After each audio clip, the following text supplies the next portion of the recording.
Yep.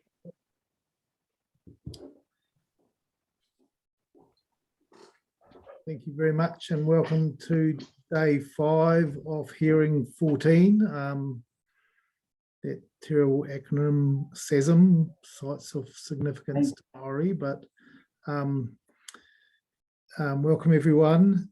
And just to introduce myself for probably Mary Jane is the only one I'm not sure I've met before. I'm Stephen Daish. I'm the hearings chair for the district plan review, and love to start as usual with a karakia, a prayer. So we have a volunteer there to start us off.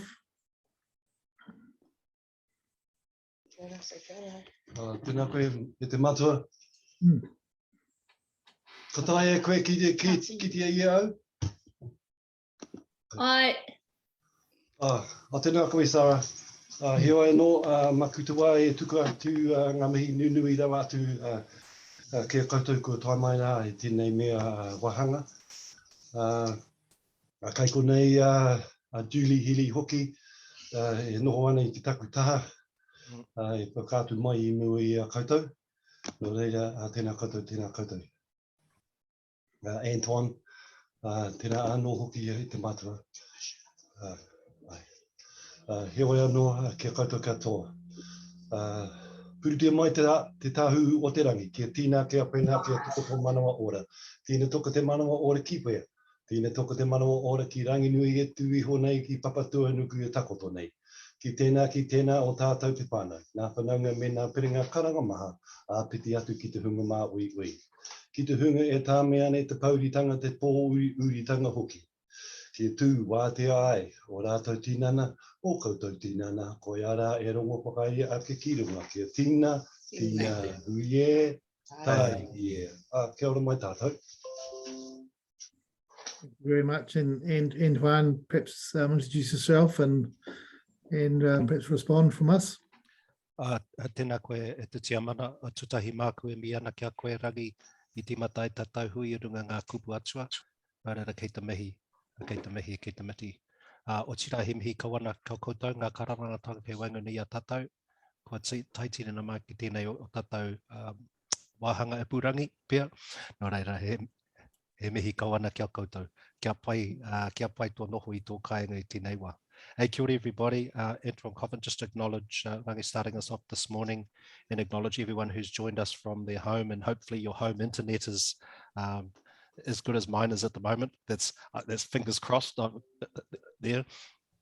And I hope you and your families are well as well during this time of COVID. My name's Antoine Coffin. I reside here in Tauranga, one of the hearing commissioners. I'm also a freshwater commissioner. 25 years in resource management and been a hearing commissioner for a little while now. Good to see you all. Thank you, Antoine. David, just perhaps introduce yourself. Thank you, Stephen. Thank you for that, Anton. Good morning, everybody. David McMahon, planning practitioner, based in Wellington, formerly Christchurch, hearing commissioner of a similar duration to Antoine and Stephen. And speciality is in planning process and Section 32 assessments. Looking forward to this day 5, Stephen. Yes, thank you very much. Julie, I'm not sure whether there's any particular health and safety announcements. We're all looking after ourselves, which is nice in a way, but I'd have to say I would love to have been in a room kanahi te kahanahi with everyone, but we're doing our best in the circumstances, and I think we're doing pretty well. So just to say that. So look, we are getting towards the end of this extensive hearing. We do have Julie Healy starting us off, and I see Julie's there. Hello, Julie. Kia ora. Nice to see you again. And we also have Hayden there. So welcome, Hayden, and thank you for starting us off. And I understand there's some new evidence or new submissions come in just recently from Mary Jane. So welcome, Mary Jane. And we'll just start off with yourselves. Julie, I understand that there's two parts to your evidence, a part A, which is sort of open session, and a part B, which we need to move into a public excluded part of the session. So I presume, as we did yesterday, at the time when you want to deliver your part B, we've made an order around that, and we'll ask to move into that different forum. But I'm presuming that you'll give your part A summary to us, and then perhaps Mary Jane will come forward. But we're in your hands about how you like to present your submissions and evidence, and we're very interested in that, and we'll ask questions as as you finish, each of you. So Sarah, is there anything you'd like to comment on in terms of process? It's kapai. Thank you. I just sent that information that Julie Healy had provided to me to Julie Straka this morning. So really glad that you're able to hear Mary Jane, and that was one of my faux pas today, this week. I was meant to follow that up with Julie earlier this week. Just one thing in terms of Maya Wikaida. So Maya is at hospital at the moment. I think everything is okay, but it's just a check with the Pepe. So she's going to jump on when she can Monday morning. But hoping that, we've got a little bit of flexibility. She may be able to depending on how long this morning goes anyway, that she may be able to be heard with potentially with the right of reply next week as well, if she can't be heard today. Yes, I think we'll just be flexible. Babies sort of need to be looked after and fitted in around everything. So do we have some legal submissions that have been pre-circulated from Maya? I will follow that up. Okay. All right. So we'll just listen to Julie and Mary Jane, and Hayden, if he needs to chip in, we're very interested in your evidence to us. Thank you. Kia ora koutou. Thank you for allowing us to present today. We had whānau tangi yesterday, and things were a bit busy, so kia ora. Oh, Hayden's on. Cool. Oh, you're getting Hayden some is feedback. there. I might have to Sorry. mute you, Kazi. Yes. Sorry, technical issues here. I've just muted Hayden. Oh, ka pai, Julie. Yeah. Okay. Just for us, Julie and Mary Jane and Hayden, it's always good for us to have the cameras on of the people that are presenting to us, so your team. So I wonder whether Mary Jane, there you go, and Hayden couldn't turn your cameras on, because we get sort of some sort of acknowledgement on some points sometimes. I'll just dash over here. Yeah. Hit that one. Can you see? Can you hit that, Kazi? Julie, you might want to turn Hayden's sound down. Oh, he's jumped off now.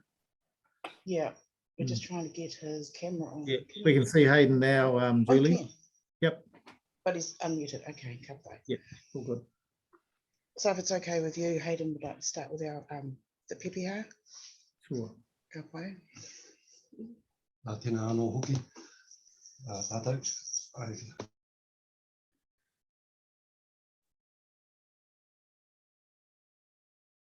Just need to turn your speaker on there, Hayden.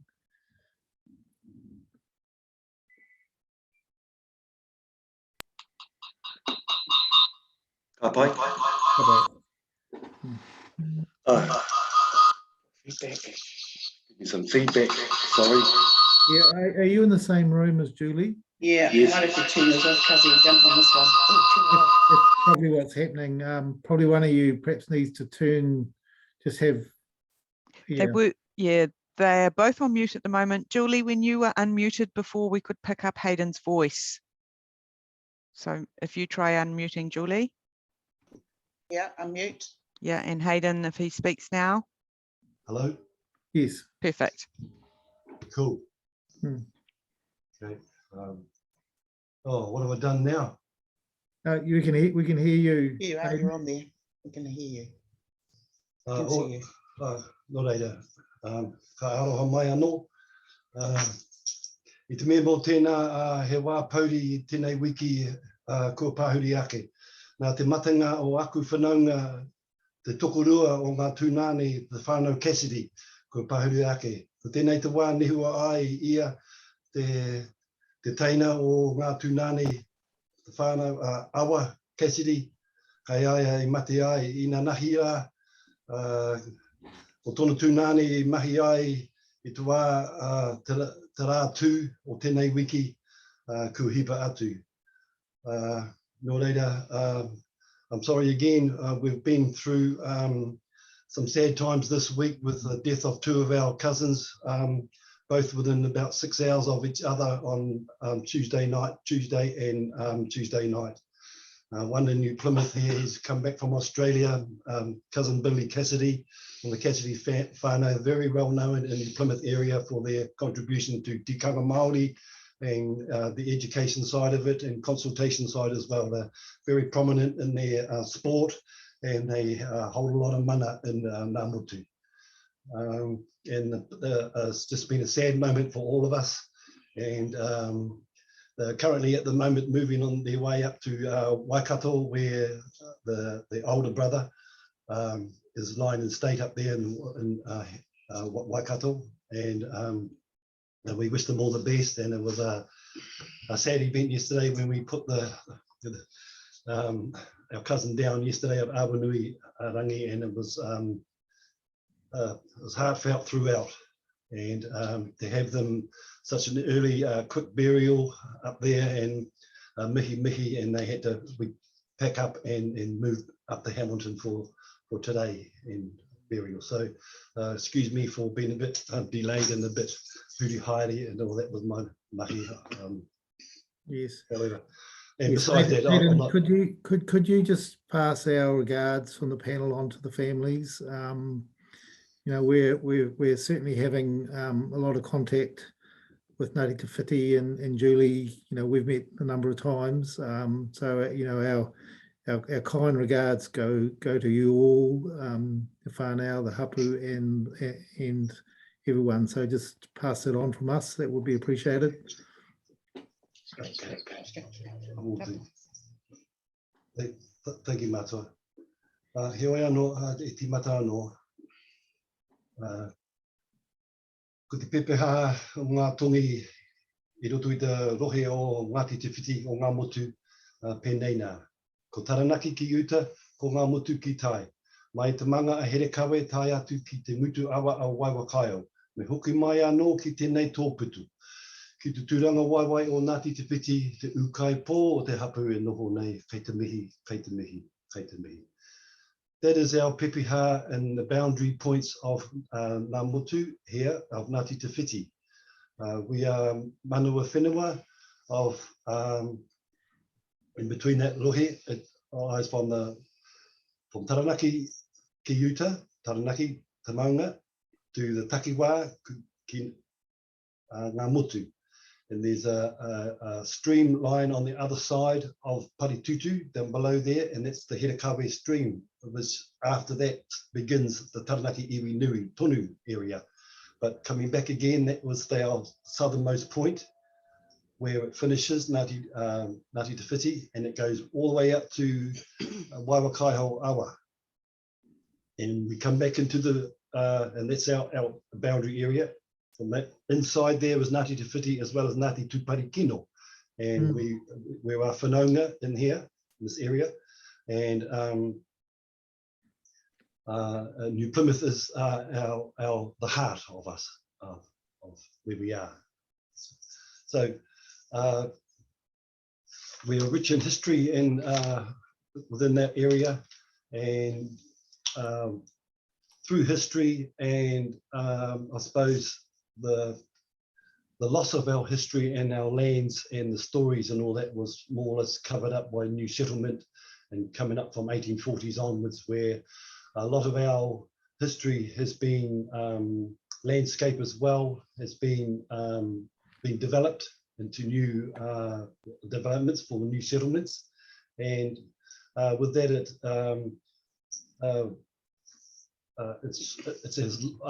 our history has been lost in a way where we find it hard, and we have intensive archiving and researching to find our kōrero from that past that has sort of been hidden away and covered over. But we have good guidance here with our iwi heads here with the resource consents and te kotahitanga o te Atiawa, and they are our pūtai ao, and they are our guidance, and very committed to helping Ngāti Te Whiti as well, and to moving forward, putting resolutions to these stories that we find somewhat hard to get together. But we have our pepeha, we have our kōrero, we have our waiata to carry us on, and the most important thing is that we have our whakapapa, and with that whakapapa as well, it comes people, place, and the environment sort of thing. So we dwell on that, and we do bang heads a lot with our archiving and our information, and it's very exciting. We're enjoying it, and we get a real good a hum out of it, I suppose you could say, a real good buzz out of it. So, and it's interesting. We meet relationships with the wider community with resource consents. It's one of the important statement of principle, acquaintances and all that, to maintain our mana and adhere to those stories and histories and that in regards to the environmental management plan in accordance to the Resource Management Act. So we do that as well. But however, that is our area, and we maintain our mana within that area, and we do really look forward to all matters and concerns that are involved with Ngāti Te Whiti. Kia ora, cousin. Mr. Chairman, I'm not too sure how you want me to start. So we've done the introduction. Can I go on to point number 5, perhaps, and carry on from there on part A? Part A, yes. Or you've obviously read the evidence. Yes, we have. We've read all the evidence, Julie. But just give us your just some sort of highlights. We'd like you to sort of give us some verbal summaries of the part A, briefly, if you could. Okay, so looking at the sites that are significant for Ngāti Te Whiti, and the purpose of the scope of this evidence is to address the Ngāti Te Whiti hapu rohe sites and areas of significance in Ngāti Te Whiti. The submissions respond to the submissions of section 42A, the Waitonga and archaeological sites, the review, the project, and the schedule of archaeological sites, Ngāti Tūpari Kino rohe, and the sites and areas of significance to Ngāti Tūpari Kino, according to our environmental plan. So looking at, I guess we could probably look at the points if you wanted to go straight to those points, those submissions, if you wanted to ask questions on that. Yes. Yeah. Well, if you're happy for us to go straight to questions, Julie, on those points, Antoine kicks us off as our lead batter, so he'll start the questions. Hey, tēnā koe, Julie. I just my first question is I'm quite keen for you to share with us what the journey's been like for the hapu in regards to working through the sites and areas of significance to Māori. You know, you're in the last few years, and how have you found that process? Are there any sites that are still missing? And I think we're going to have a conversation about that shortly. But also just, you know, what would have been some of the learnings from that process as well? Okay, so we have a wahitapu group that was established in about 15 years ago. And from that group, we probably only have a couple that are surviving. We had the likes of my dad was involved, Brian Kahutairo, Uncle Mickey Tamati, Uncle Rangi Kotuku, Uncle Tiki, Auntie Sadie. There was a few of them that had contributed to this whole research, and Wikitoria Keenan, I think it was, and Daniel. And Danny Keenan had started the research off way back in the beginning, and the whānau went along and picked it up by using the archaeological sites that were identified by archaeologists back in the day. I think there are also submissions from an article that we're using for past sites by Murray Moorhead. I think they've been recorded, and there are a few other people that have published these sites as well. Our whānau put together from there, they went through and started researching into those different sites. A lot of them came from reserved lands that were put aside back in the days, I think in, what were those days, 1850s, 1854s. So taking those past sites, probably just unpacking the whole thing and finding out, you know, who the rangatira was, when these sites were established, what kind of sites were they? Were they defence sites? Were they kāinga? Were they wharikura? And so all that research was available.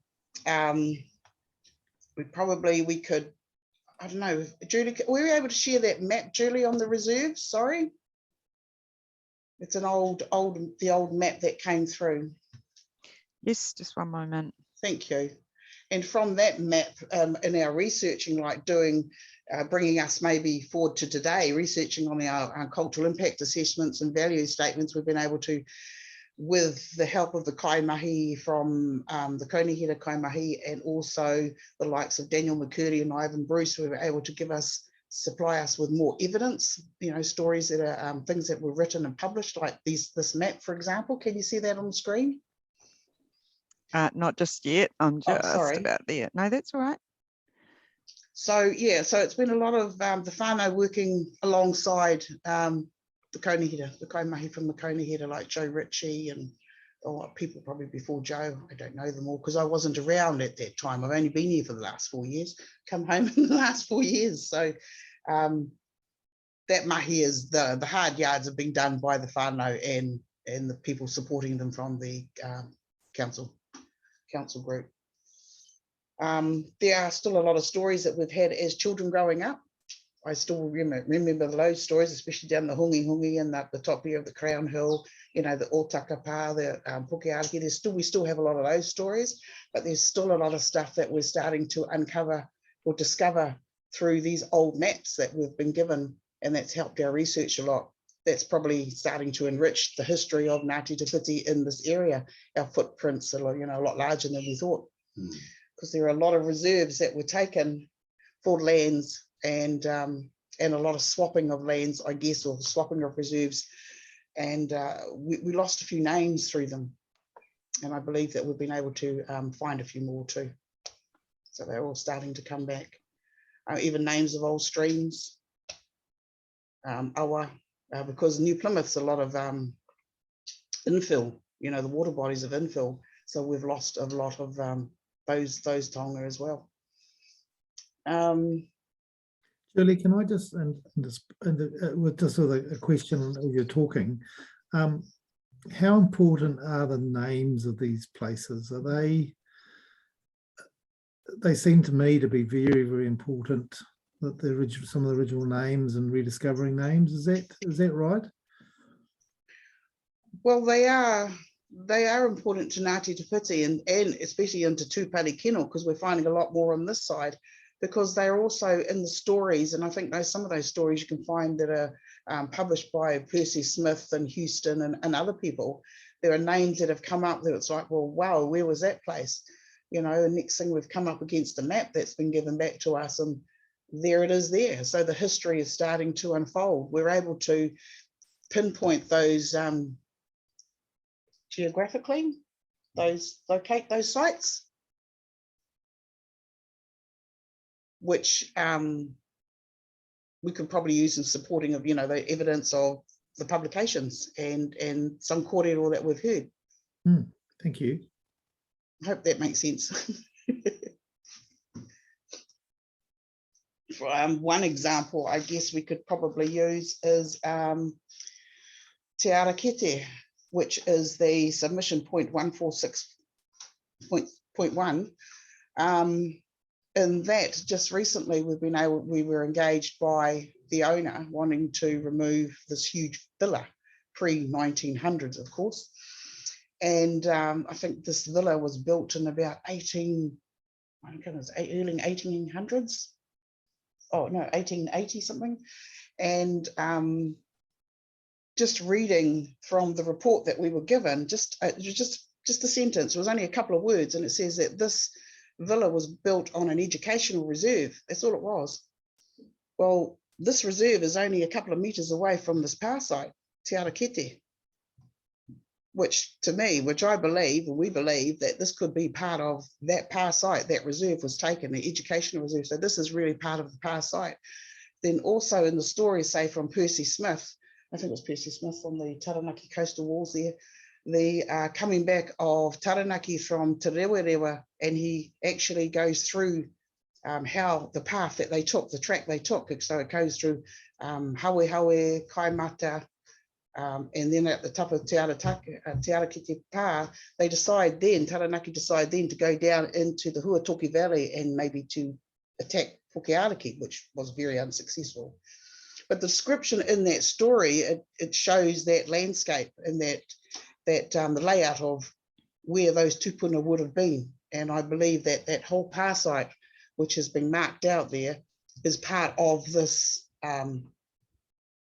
this education reserve. So yeah, it's pretty exciting for us because a lot of those stories we're able to put the location of. So, you know, and looking through, say, Kaimata, Hawe, Hawe is all the race course. And that's one of the reserves that we have in one of the petitions our tupuna had put forward from Ngāti Te Whiti Kuo, Kātua, and Ngāti Tūpare Kino, petitioning for the likes of those reserves that were lost, Kāwau, Hawe, Pukekura, Pukeariki, that were just lost and taken. And of course, in those days, Pukekura would have been a big hill. So yeah, very exciting to be able to join those dots. Thank you. Antoine, I'll just hand back to you.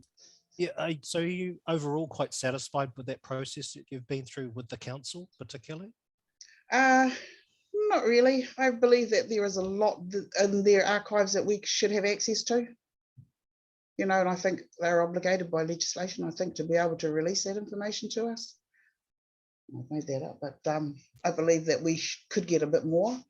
I do struggle with things like, just say examples, road stoppages, you know, the lands where council, it might be just marginal land, but then it's given to maybe whoever to look after this land because there's no more use for it.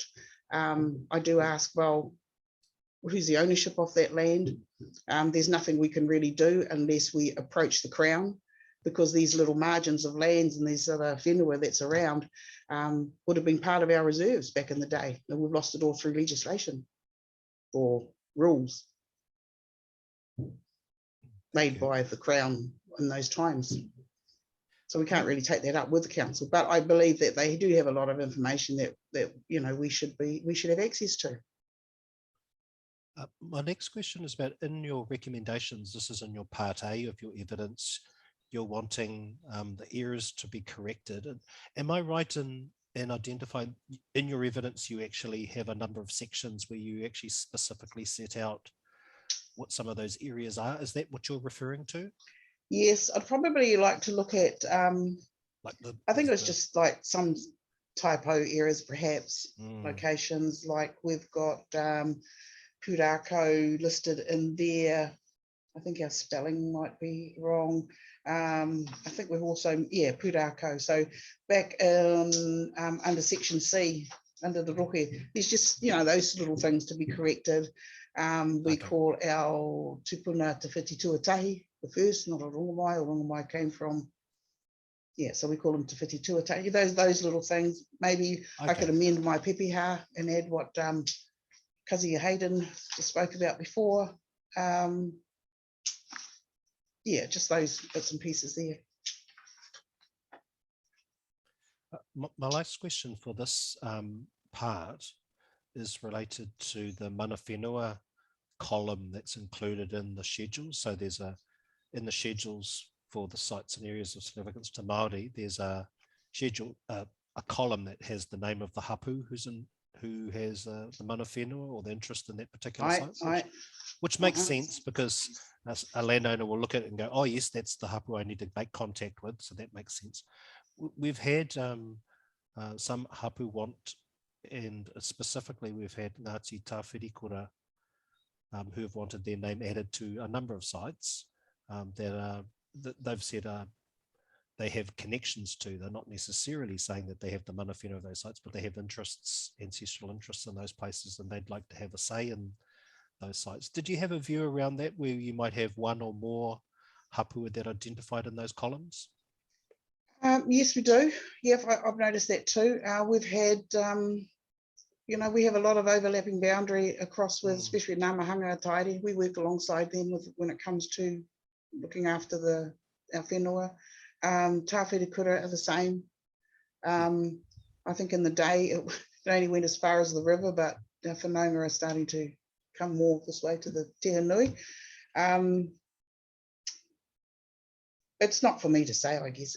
You know, the hapu, we have a few old ones that might have a bit of a gripe about it, but we're all whanaunga. We're all of one tupuna, really. That was certainly what was being put to us, is that the relationships are really strong, but just in terms of a process, making sure that the people get consulted or identified who might be affected by a particular thing. Yeah. So I just wanted to raise that with you just to see if you had a view about that and level of comfort with that. Yeah. I think we look at the whakapapa too, at the whakapapa of Te Whiti Tuatahi, who is married to Rongouri or Ani Niwa, then married Tāwhirikura. So yes, that's that line. That's and then we go again to the other, the other son of Ruaroa. Well, they had 4 sons really, but then there's Ruaroa, who was the stay at home, the one that looked after the area. So we come off the Ruaroa line down that way again. Okay. So we come into the 2 lines for Ngāti Te Whiti. Would you like to say something on that, Kazi? Or are you happy? I hope the commissioners wish. Do you wish to hear Hayden's side? Absolutely. Okay. Can you see Hayden? Testing. Yes. 1, 2, 1, 2. Yep. Yes, exactly. Thank you, cousin. Yeah, with that pepeha we have, it's a pepeha that's it's not an old one, but through the readings and publications and the history of the recording of those histories with those prominent people. Our pepeha, our rohi points of our area, our tomi within Ngāti Te Whiti Tupari Kino. Our whakapapa, we go back to our eponymous tupuna Te Whiti Te Tuatahi, and he had 2 wives. The first wife, Rongo Ueroa, is the first wife, who was they are the parents of Aniwa. A generation later, just about 15 years later, Te Whiti Te Tuatahi married Talawhakoka, and they had 1 or 4 children, and that was Ruaroa, and that was our, we come down that line. Within that area of the Togi spoken and the kōrero that we have within, all relates to Ngāti Te Whiti and Tupari Kino, and when through the resource consensus and that with those areas of significance and sites as well, they don't encroach anywhere outside those points of area. We have yes, close relationships with Tāwhirikura and with Puketapu on the other side of the line. We also have. All right. Yeah, no, you're right. Keep going. And we still have, as Julie mentioned, our relations with the southern side of Taranaki Iwi Nui Tonu, Ngā Mahanga Tairi, that we work with resource consents together as well.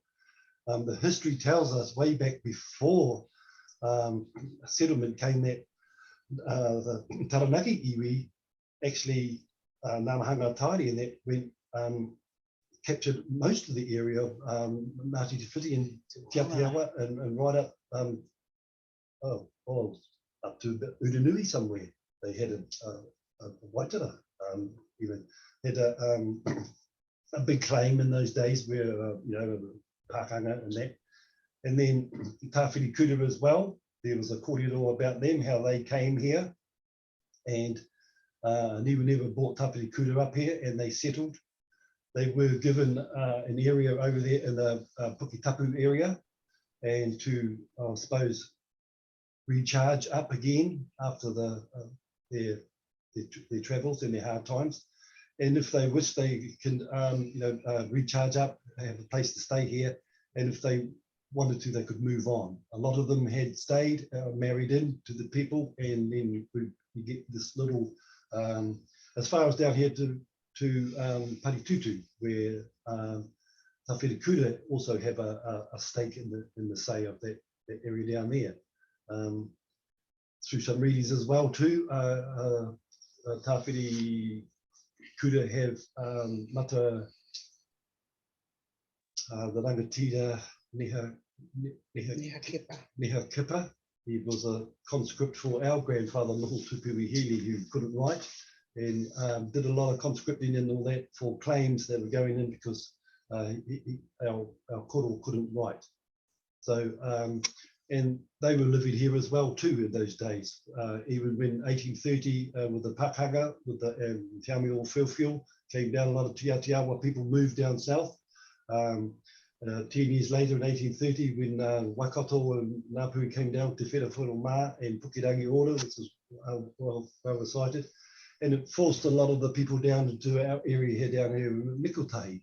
So we had people from Ngāti Tama, Maniapoto even coming down, Ngāti Tama, Ngāti Mutunga, Ngāti Maru, Pātea, Ngārauru, Ruanui and Ruahenerangi all came here, Taranaki as well, where it was the last bastion of refuge before they headed south. We have a lot of tupuna too that left at those times, and some of them left before that time in 1840, and prior to that 1779 was the first record we have of Te Atiawa people and Ngāti Te Whiti people moving down south. But with that, the devastation of those two pakanga brought in whanaunga from Taranaki whānui tonu into this area, and the majority of them stayed. Some of them, when Wakefield and them came, you could see different back, and so with the kōrero that they have, that they noticed within the whenua in the area of Ngāti Te Whiti, there was something like maybe 300 people there that they thought that were the local people. Yeah, so sharing lots. Yeah, so we sharing lots of whenua here. Yeah, so we have also our wāhi tapu down there in One Bailey Road, where there are many tupuna from other areas that were down there, from other areas that lie down there. But through time and all that, and their living, yeah, they have a place here. But we also, being mana whenua, like to get that sort of kōrero straight. Whakapapawa tells us that as well. And it's not so much of an encroachment on those other iwi that live here. It's a welcome. We welcome them, and they do have a place here for them. And we also know that knowing who you are tells you where you're from. Kia ora. Can I just add on another kōrero we have, and I think it's even published by John Houston, is that? And then also a lot of stories, I think, Whiteley Church. Te Whiti Tuatahi and Runga Ueroa were heading down south, and they came to Taipori Henui around that way. Hamua, Ngāti Hamua, which is around Taipori Henui way. And a niwa, our tupuna, a niwa was left there and raised with the whānau of Tonga Awhiko off that line, and was returned apparently the name that was given to him was from our leader, Awanuiarangi. So the tupuna there, Tonga Awhakau, and the lady that raised him, I can't actually remember the rangatia's name, sorry. They named him Aniwaniwa. And so when he grew to, old enough to return to claim ancestral lands, he brought back the people from Hamua, which settled on the other side of Waiwakaio. And the story was told then that they were given a bit of land to settle and stay there. So when they were ready more or less to move on. But then from there, the Hamua married into Aniwaniwa married someone from Hamua, which might have been Tawhiri Kura, and hence that relationship coming back and even finding Hamua perhaps even trying to lay claim down to Pukeariki when the whole thing went to court back in 2000 and whatever date that was. So there is some writings there about Aniwaniwa being raised by another whānau from down that way in Ngāti Ruanui area, Tangohoi, and then returning to claim ancestral lands to find Ruiroa and his other brothers, I guess, doing all the mahi here, holding the pie in those days. So yeah, we can't. Yeah, I'm just Yeah, thank you. So, I suppose, but it's a bit of a thingy. that was a really fulsome answer. I'm really grateful that we were able to have the site visits, because I think otherwise most of what you'd shared with us would have gone over our heads. But there were a number of names you were mentioning. We're going, oh yes, I remember Damon. He mentioned that name. Yes, we saw that name at Pukeariki. Yes, we heard that awesome. name at this place. So and those some of the places that was sort of ringing my bells, and I was thinking, oh yes, we're kind of placing it, but I couldn't put my finger on all of the names, but that was really helpful. And I think what you've emphasized, which is what we've been heard all along, is the interconnections, not only between the hapu, but those particular ancestors which are shared. And I love the way in which you put that forward, Koro, that you're very welcoming. I think that's a really nice way of putting it, and knowing who you are and where you come from. So I suspect that, in terms of the list, that's a starting place for people to go and talk to people. And then there's a kōrero amongst the hapu about who should lead and who should look after the different bits and make sure that those interests are taken care of. So yeah, and at times, Commissioner, we don't have that capacity to do that mahi, which is real awesome to call on Tawhiri Kura if we're doing some stuff over on the Claremore roadside, which is, over that way, near the river, Waiwakaio. So, we could just say to Namata, hey, look, you guys, can you take care of that? Or, yes.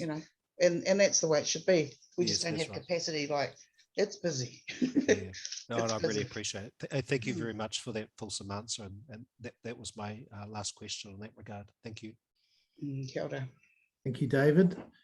Yes, thank you, Stephen, and thank you, Julie and Hayden, for those answers. And I'd just endorse Antoine's comment about the site visits. I think I said when we all grouped at the airport before dispatching that I felt privileged to be part of those site visits, and I didn't think that these hearings would have been as meaningful without those visits. So I'd just like to echo Antoine's comments there. Awesome. Look, I've just got three very brief questions, and it's just really to understand the evidence, and it focuses on your part E, F, and H of the evidence in part A. Part A, E, F, and H. So E, F, and H in part A. So in particular, in part E, I've just noted that at paragraph 17, 22, and 23, you say that the submission relates to an archaeological site and therefore is outside the scope of the evidence. Are you meaning that it's outside the scope of this particular hearing stream, or are you saying that it's wasn't a matter that was covered in your original submission back when the plan was notified? The scope of the evidence, will that be on the pre-1900 buildings? Yes, the pre-1900 buildings. Yeah, we're not qualified to make on those buildings, so therefore yes. We will call on whoever's been commissioned at that time, whether it be Ivan Bruce or Dan McCurdy. Yes. But it's more the whenua. Okay. And a lot of those areas are where that entrenchment is sitting too. Okay. Which I can share a PowerPoint on the entrenchment on those sites that had actually been marked out on Carrington's map. Okay. Yes, so it was the pre-1900 buildings, but it was also the intertidal pool and the number 3 blockhouse. Yeah, I'm not too sure on the intertidal pool what they meant there, because there was the original Kawaroa bars that was at the point of Kawaroa, which is closest to the Windwan area. Yes. There's that, or it was the other rock pool that was created. We were not too sure. Sorry, I missed that part on asking the Waitapu group. I don't think they could give me the answer on that, so we weren't sure what that was about. Okay, and the blockhouse, number 3 blockhouse? The blockhouse number 3, I think that's blockhouse number 3 will be Otunai Kuku. That is the only SASM on that whole site. Okay. Yes. Barrett Street Hospital. Yes. And You're nodding. we've had a lot of there? evidence on this one. Days 1 and 2 of the historic heritage hearing. Yes. Thank you for that. The second matter, and I don't want to go over some of the material that Antoine has already, but in your paragraph 28, you've said that Ngāti Te Whiti Hapu haven't had the opportunity to review Schedule 3 in detail and wish to spend some time doing that. I just wanted to make sure, or just get your view, whether that was solely to correct the errors that you discussed with Antoine, or was it something greater than that in terms of additions or alterations to the list on Schedule 3? Well, probably looking at corrections also, but looking at those additions. Okay. Because we have added, like I showed, I think we could bring up that map, the old map of those old reserve sites, the old awa, you know, those streams, and So if you flick it, David, this might go to part B, some of the details. So just okay. About the interface there. Okay. I'll park that then. But my last question, and it might go to part D, but on your paragraph 33, where you list again, it's talking about Schedule 3, and you say some of these are scheduled within Schedule 3, and you list A to I. Okay. Can you see that? That's on your page 7. Yep. Yeah. I just wanted to, when you use the word some, does that mean that there are others on the list also, or that there should be others on the list? There's probably others should be on this list. Yeah. Okay. Yeah. Well, So moving into part B there. These are well recorded, these SASM sites. Yes. Yeah, SASMs, yeah. Yep. And aside from, and I don't want to belittle this, aside from the errors that need to be corrected, the minor errors, the typological matters, with those A to I, are there any other more substantial changes to the listings there required? Probably, and that would probably go into that, like that part B, but Okay. my cuckoo I think should be up there, definitely there. Okay. Look, sorry. Yeah, no, look, I'm probably transgressing into part B. That's just the nature of me getting ahead of myself. So, look, I'll leave it there. Those clarifications have been really useful. So thank you, Julie, and thank you, Aidan. Oh, kia ora. So with our resource consents, and how we can preserve, you know, that those stories and that for the hapu, because without losing that landscape, like Kazi was saying, we lose that landscape, we lose that story, we lose that whakapapa Ngāti Te Whiti. So with our resource consenting and through our work mahi on the cultural monitoring, that is able to, you know, preserve some of those stories or discover those new stories that we haven't found, and that's with the backing with an archaeological assessment. But that's something Mary Jane could speak about. Do you want to hear more about that now on her part, or did you want to hear that later on? Chairman? Yeah, over to you, Julie. I do know that we do want to go into this public excluded part. So probably best if we hear from Mary Jane about what she'd like to talk us through. She has a PowerPoint presentation, I think, and some other. So I think the best thing to do would be to hear from Mary Jane, and then at the end of that, once you've finished that discussion, we can then move to the public excluded to talk about your part B. Does that sound okay? Yeah, no, that's cool. And we can share a PowerPoint on that too, the entrenchment. Okay, awesome. Thank you.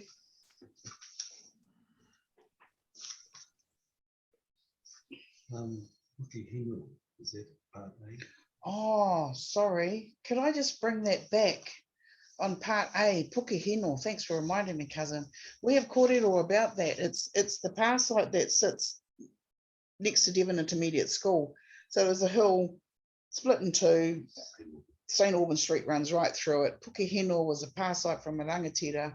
And you know what, the name just, I can't get, but his kaitiaki was placed right outside,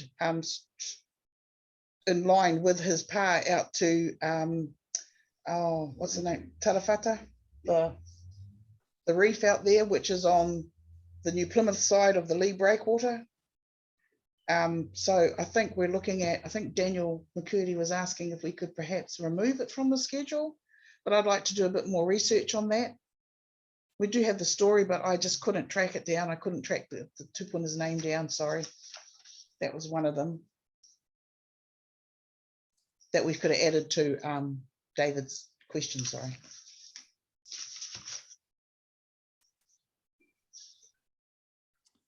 Okay, we've got that. So Mary Jane, would you like to just take us through the, are you going to take us through the PowerPoint or your statement? How would you like to handle that? Kia ora, yeah, I'll do both the PowerPoint and I have a submission as well, written submission on this. Great, thank you. We can see the PowerPoint now, so you just guide us No, through. that's not my PowerPoint. Oh, sorry, that's my PowerPoint. That was supporting my submissions, but Oh, so do you, it's okay. do you Mary want- Jane's is the cultural monitoring Can PowerPoint. I share my screen to bring up my PowerPoint, Julie? Yes. Yep. I'll just.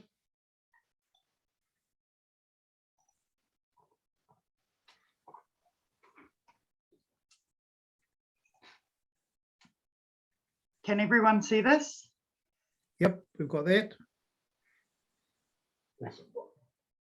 Okay.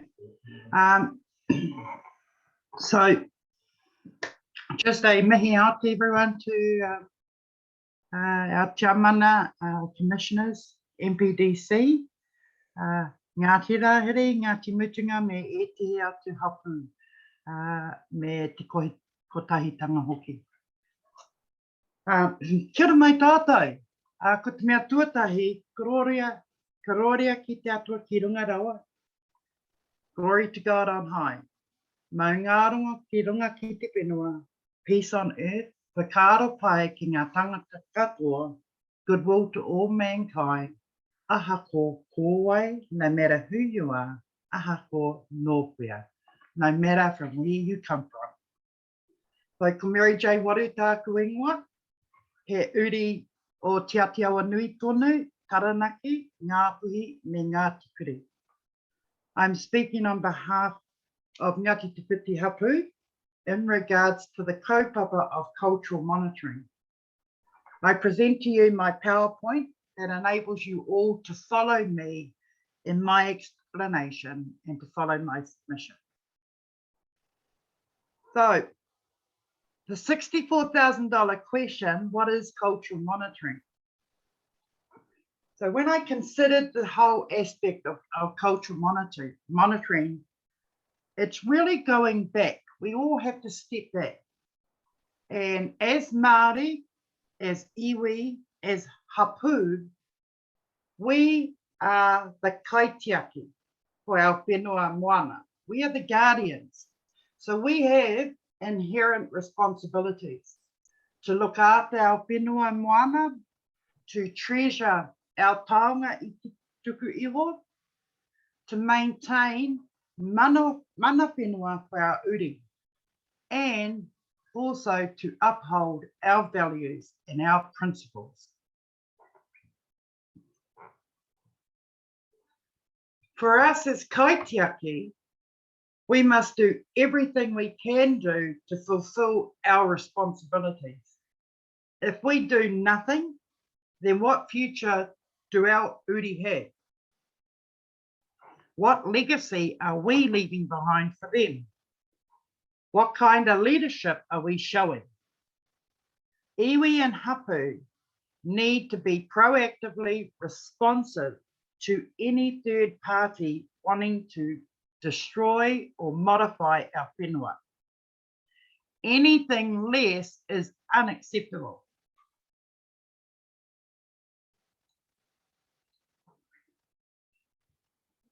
Cultural monitoring and third parties. All third parties should be held accountable to iwi and hapu for any destruction or modification to our whenua. There is a financial responsibility, environmental responsibility, and partnership responsibility. When I refer to financial responsibility, cultural monitoring of earthworks and operations provides the means of accountability from third parties back to iwi and hapu. Iwi and hapu need to know what has been removed or put into Papatūānuku and why, and what has been destroyed or modified and why. Cultural monitoring is a field of expertise, and this expertise should be reflected in the financial reciprocation from third parties. With our environmental responsibilities, destroying or modifying land carries environmental responsibilities, where third parties need to ensure strategies are implemented to prevent unnecessary environmental issues due to the destruction or modification of the whenua.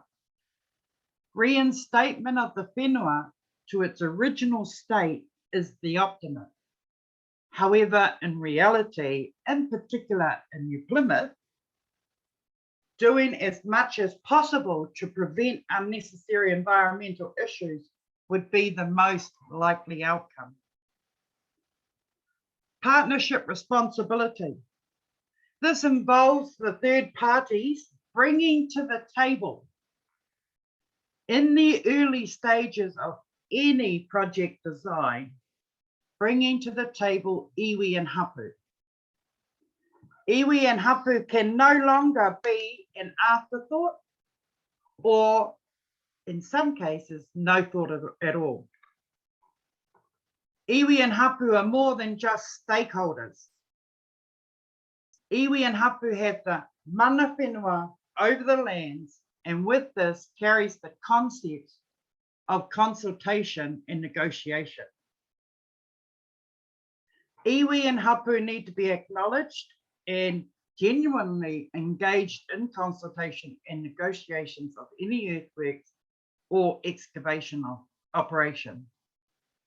Anything less falls short and is nothing but a tokenistic gesture. Cultural monitoring, it provides opportunities for iwi to be truly valued for their cultural knowledge and expertise. And it also allows iwi and hapu to proactively participate in the discovery of taonga, ko iwi, and archaeological features. For example, our path, our whare, mara, rua, hangi pits that are sitting underneath.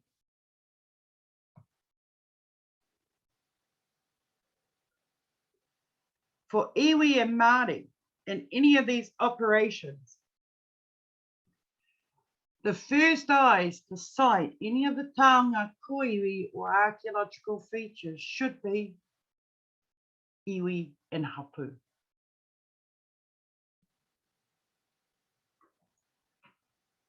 For third parties, cultural monitoring provides them opportunities to be culturally responsive, to truly value iwi and hapu involvement, to respect the cultural knowledge and expertise, and to contribute to iwi and hapu histories.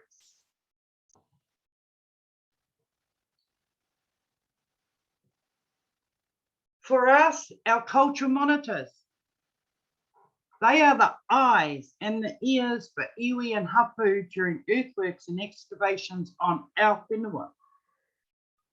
Cultural monitors provide the initial cultural protection to all people on site whenever taonga ko iwi or archaeological features are discovered.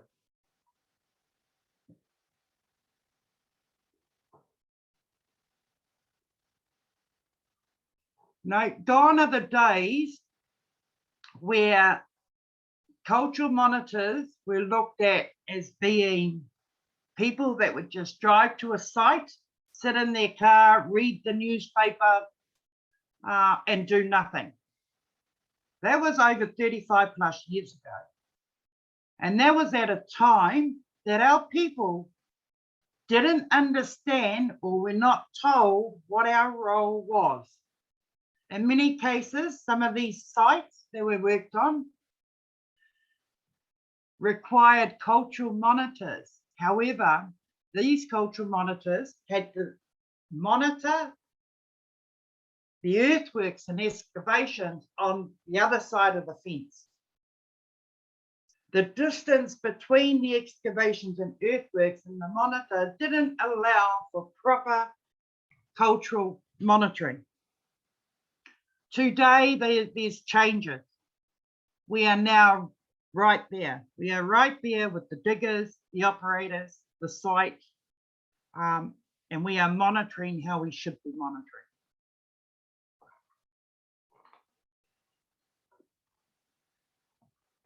Part of the reason why I'm speaking today is that we need to put an end and debunk all these myths that are out there about cultural monitoring and what it involves.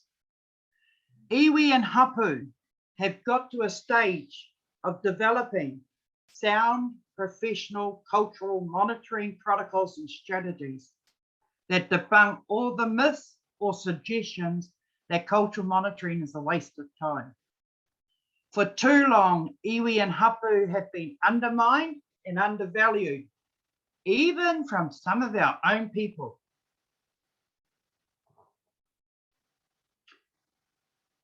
It is time for whānau, hapu, and iwi to tū mai, stand tall, upoko ki runga, head high, mahi tahi, work together as one, and mahi tūturu, work proudly as a cultural monitor.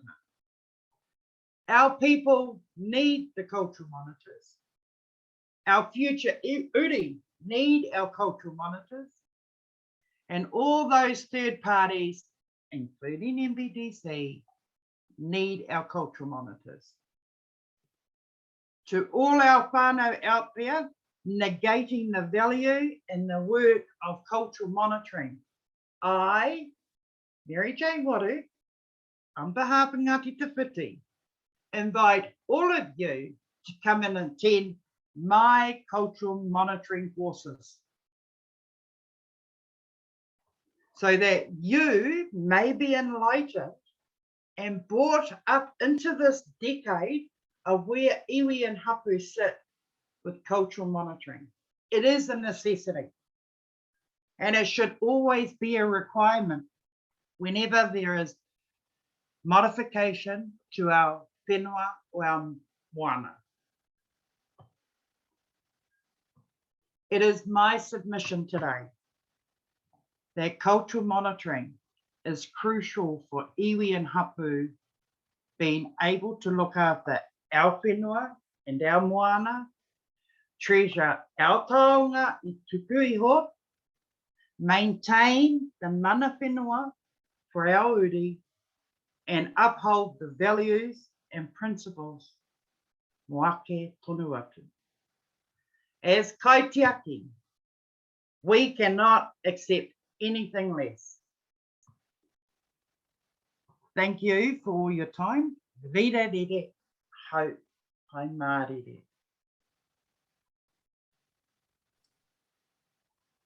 So, any questions? Kia ora, kia ora, Mary Jane. I'd like to say thank you for your time as well. You know, coming to talk with us and present your experience, your knowledge. There's some frustrations there, but it seems to me that all the people of New Zealand Aotearoa are sort of on a positive pathway of much greater cultural understanding and importance. It's a pathway, but it needs passionate people like you to actually be on the ground and, you know, just do it. So I applaud you for your work and your area of specialisation and expertise around cultural monitoring. So with those introductions, I'll just see whether Antoine has some questions for you. Thank you. Yeah, tēnā koe, Mary Jane. Just to endorse the chair's acknowledgement of your submission, because I certainly got the sense that this was an opportunity for you to advocate for cultural monitoring, to share some of your experiences and frustrations, but also to emphasize the importance of cultural monitoring. So I don't think that's lost on us as a panel. And so I just wanted to acknowledge you sharing your experiences with us. So thank you very much. Perhaps a little bit tongue-in-cheek, you had the $64,000 question, and I was wanting to know what was the $64,000 question. Why that particular amount? Did it have a particular meaning? Yeah, the $64,000 question is a phrase that tends to have come up, and I recall it back in the 80s in my grandfather's time when he used to face politicians in Parliament, and he used to talk about cultural responsiveness from the government back to iwi. And that $64,000 question is kind of like, well, you know, you're asking the question, you really do know the answer, but I'm going to give it to you anyway. And I will give it to you in my way, not in your way. So it's me answering the question, what is a cultural monitor, without actually answering the question. It's actually outlaying everything involved, because part of this cultural monitoring all contributes back to hapu and iwi histories. And without that knowledge and without the opportunities, a lot of our hapu and iwi histories have been destroyed because there was no participation from Māori, from iwi, from hapu. There were no opportunities. You know, today we're changing that. Cultural monitoring allows us to participate in a way that we never had before. And it allows us to contribute to our histories, to substantiate our stories, to debunk all the theories that people may have. And, you know, this is part of the process of mana whenua. We need to maintain our mana whenua, and a lot of times we can't maintain that mana whenua because our whenua has been destroyed under our noses or been destroyed decades ago with no input. So, yeah, the $64,000 question, we must always put it in front. So, yeah. That's the reason I put that up. Thank you. From my reading of the plan, and certainly from the submissions that we've received on this particular chapter, and in part the archaeological provisions, which are in another chapter, we currently are looking to where we currently are at is that we've got a set of protocols which have been recommended by Heritage New Zealand in regards to archaeological sites, including those of particularly of Maori origin, and a role for tangata whenua, particularly in managing a site where archaeology has been discovered. And then we have a number of places where cultural monitoring will be considered for land disturbance related to we'll call it residential and industrial development. but also land disturbance for utility structures and earthworks in regards to utility structures. Are those the kinds of things that, in your experience, that you're seeing? You know, residential development, industrial development, utilities structures. Those are the types of things that you. Yeah, right across cultural monitoring. Right across the board. So you've got the residential, industrial. You've also got you know, Wahitapu sites. You've got oil and gas companies, you know, wanting to build wells, and it goes right across. It's about the whenua. So it's all, you know, this whole area is about ensuring that any third party, regardless of who you are, you begin those talks, the consultation and the negotiations early, and ensure that it's actually work. Because some, I don't know, I have found in the past experiences that some individuals, some companies are afraid of, as they put it, Maori taking over. Instead of looking at it in a different perspective, they have an obligation, just like we have an obligation. And if they look at their obligations instead of looking at, is this a Maori thing? Well, actually, this is a responsive thing that we all need to be looking at. We've got different ways of approaching it. And if we can work cohesively together for the betterment of our whenua, for Papatūānuku, even though we may not like it, is we need to be talking and negotiating and sitting there and discussing and hashing things out, looking at project designs. We need to be in there, and we need to stop, for me, stop the fear that third parties have. And part of that way is that we need to stand up and really show this is a profession, this is expertise, this is cultural expertise, and for it to be valued accordingly. You know, we can sit there and we can, without a doubt, you know, we can go and contract in a lawyer for their expertise. We can go and contract in an accountant for their expertise. We wouldn't have an issue. With cultural expertise, it tends to be shunned. You know, not all the time. I mean, things are changing rapidly and it's wonderful. But part of that change is, I believe, third parties need to just take another look at the reasoning behind seeking cultural knowledge and expertise.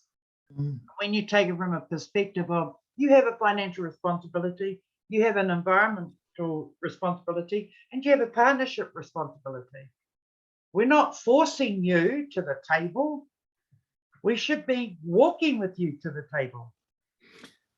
Mary Jane, could I just interrupt there, and apologies, Antoine. I'm just with your experience and expertise, it seems like there's some education or learnings to be had in both the hapu side and the general third party side. Just there's both, and I'm just thinking that, you know, I've been involved in a couple of, not involved, but I've observed in a couple of instances recently around your area that the success of engagement, I don't know how early it was, but it came to a great fruition in terms of the airport terminal upgrade, which for me as a visitor coming to Taranaki, it's just a beautiful entrance. It feels so great to have, obviously the stories shine visually, but we were lucky enough, Damon and Anaru and Poye sort of took us through the stories over a while, and also you know, I was involved in the hearing for Mr. Doodie's building near the Huatoki stream, where through some, maybe it was good luck or good management, there was some quite early discussions and, you know, some real successes in the space. And I'm wondering, do you have any suggestions or advice about how those great experiences, which were seemed to be pretty rewarding for everyone, could be communicated better or talked about? Just how would you go about doing that? Partly the district plan needs to set some processes and policies and rules, but other ways of actually championing what real triumphs and consultation, good processes. Do you have any suggestions there? I do, and part of it is it is education. It is talking, and you're right. The successes over positive relationships and early engagement. We have these examples, such as the airport. We have a lot of examples around Taranaki. But my suggestion, and something that I've jumped on board, is getting out and educating. For us as Maori, as iwi and hapu, it's reaching out to all these third parties that we may come into contact with and offer them courses of cultural monitoring and enlightenment. I mean, to say, that's my objective. The first objective was to actually target our hapu and iwi and bring ourselves up to tangata stage so that we're able to carry out our roles effectively, efficiently. And now it's about reaching out to all these third parties to educate, to provide an awareness, a safe course of awareness in order to give them information on how to better your relationship with iwi and hapu. So I think the more that we talk about this, the more that we propose out in the communities. I'm really glad that Ngāti Te Whiti have picked this up and opening out to other hapu and iwi, the courses. And as we talk more and share more, it is going to make it easier, because we don't want the negativity that comes with any type of project. We don't want that. We'll fight for it, but we don't want that. What we can achieve are positive relationships and positive outcomes through the destruction and modification of our whenua. We can achieve that. Just a thought. We're really here to hear what you have to say rather than provide any ideas or suggestions. But it seemed to me that where New Plymouth District's at, there's a number of professional organisations. New Zealand Planning Institute probably has a planning group, Resource Management Law Association, the legal groups will have a local chapter, the engineers. So just linking in through the SERAs that are on the into some of those professional agencies where they have a lot of influence about how processes are done. So certainly that's the thought that I've always had about making this cultural monitoring a mainstream expertise that just naturally comes to people when they're thinking about new development. So that's right. Yes, yeah. Okay, well, look, I'll hand back to Antoine. Apologies for the introduction there. No, that's fine, Mr. Chair. That was my set of questions that I had for Mary Jane, just to acknowledge you and your work that you've been doing. Thank you very much. Thank you. And David? No, nothing further from me, Stephen. I think we can probably move to the Part B component now. Yes, thank you again, Mary Jane, for your assistance. It's very much appreciated by the panel. Thank you. Julie, do you want me to email my submission, my written submission in the PowerPoint to you?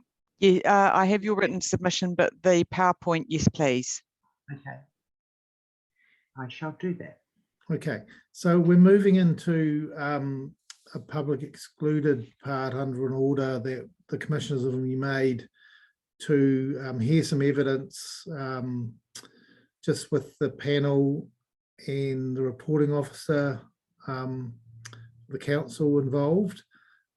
Julie, this is your evidence. And as we talked about yesterday with Mr. Skipper, he was quite comfortable for some of the other people online, for example, Sarah Marco, to be sort of involved as well. But because the order is so specific, certainly Mary Jane Hayden, representative of Ngāti Te Whiti, Sarah Marco certainly should be online, but we really feel that because the order is just pretty much us and you as a submitter, and also the reporting officer, who is Joe Ritchie, we'll just hear that without any other people online. They just basically leave and we just hear from you. So are you comfortable with that? Sorry. Sorry.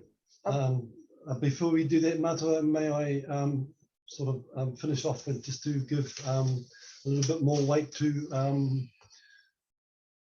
Mary Jane's submission, if I may, and as well as to Sarah and the kotahitanga and the hapu as well, in relation to the monitoring and the education of it all.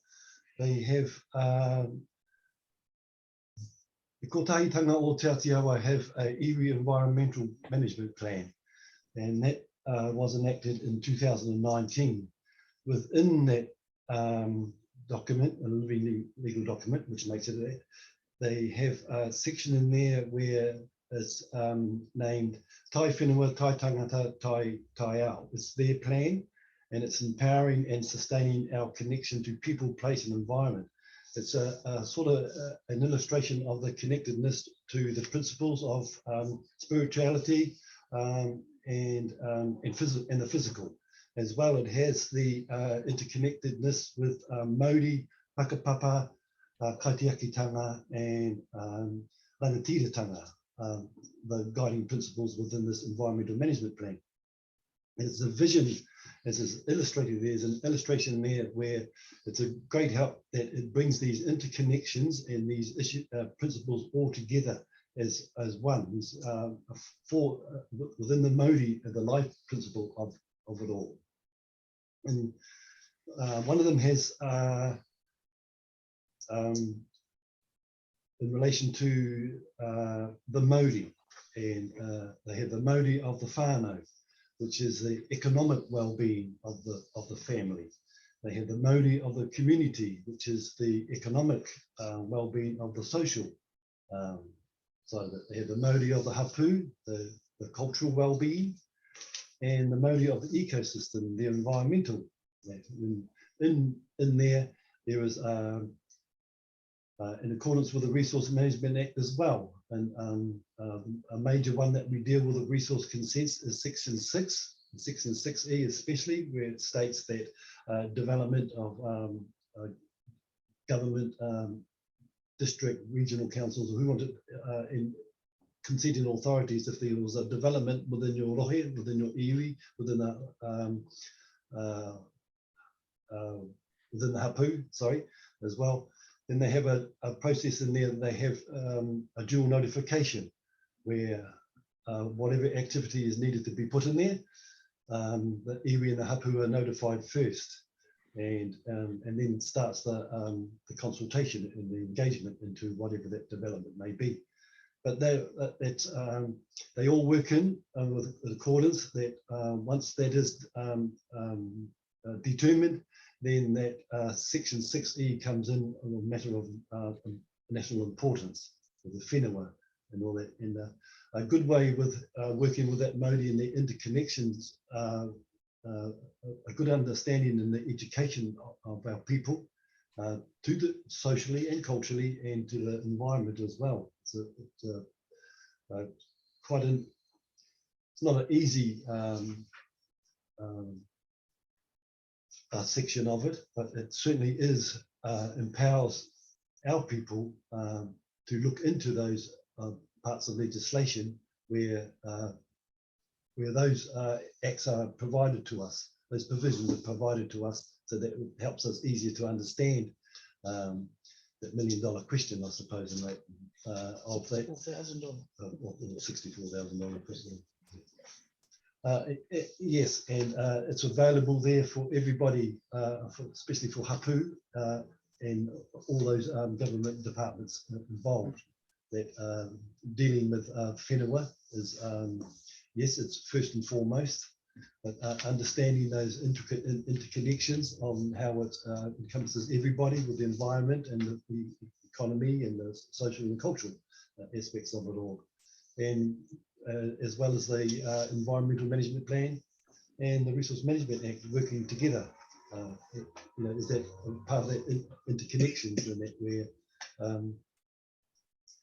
we don't get those discrepancies and all that. We just get it's a connectedness where it comes to an agreement and an understanding, and it's for the well-being, the retaining and the maintaining for sustaining and all that. And it's yeah, I thought that corridor with Mary Jane's was good, and I think that what they have in the environmental management plan of Te Kotaitanga o Te Aotearoa is a great help for our people. And yeah, that's what makes it more interesting for us, and it's a great help, and we have plenty of help there as well too for it. So that understanding of the interconnectedness is, and that whakapapa as well is the big one that really makes us come to the fore. Yeah, that's a bit about it. Yes. Thank you, Hayden. We do have copies of all of the relevant iwi management plans, and I'm not sure I've got them printed out. They're on my desk. I've looked through them all. Your one, they're really good documents, and we have to have, I don't know whether it's regard or particular regard. My fellow commissioners probably know about that, but in any decision making that we make, they're quite a key reference point for us as well. So we do have them available to us. Just on also talking on the engagements on the resource consenting that you mentioned on, just say on the airport and the building on Brougham to go ahead, Kevin Doty's building. Those engagements were purely just in the beginning good management from the Tahitanga Te Aotearoa. Yeah, that managed that through Sarah Muckle and her amazing work that she does with us. So with a lot of our engagements in the resource consents, with her guidance too, we're able to get through the mahi in a bit more professional, robust manner. So yeah, kia ora to Sarah. I do refer to your arrangements and the links that Sarah and her team there and the hapu working together is a bit of a, well, more than a bit of a model, is a real model when I'm working around the country. And I think Sarah really harnesses, and the other Sarah and the whole team there, harnesses their expertise as planners and train people, but they turn to the hapu who have the cultural expertise to present and provide us evidence, rather than them doing that particularly or getting someone from outside. Like I know the other commissioners will be very familiar with the old days when you'd hire a iwi consultant from somewhere that was used to talking with the Environment Court, and they'd be rolled in from somewhere else. But it's much more valuable to decision makers like us to be talking to the people, the mana whenua. So I do think you're doing things very well. You've certainly been noticed, and just continue on with that good practice. Awesome. We can just say that our first commission was very well for Otaka. I must say that was our first experience from the CIA. Thank you, Antoine. Yes. And that was well done. So that was a good experience. Kia ora. Kia ora. Are we going to say anything else about that in that area? Section A. No, I'm fine with that now. I'll leave it up to the commissioner. Yes. Yeah, So we asked for a private one all day. I can't remember.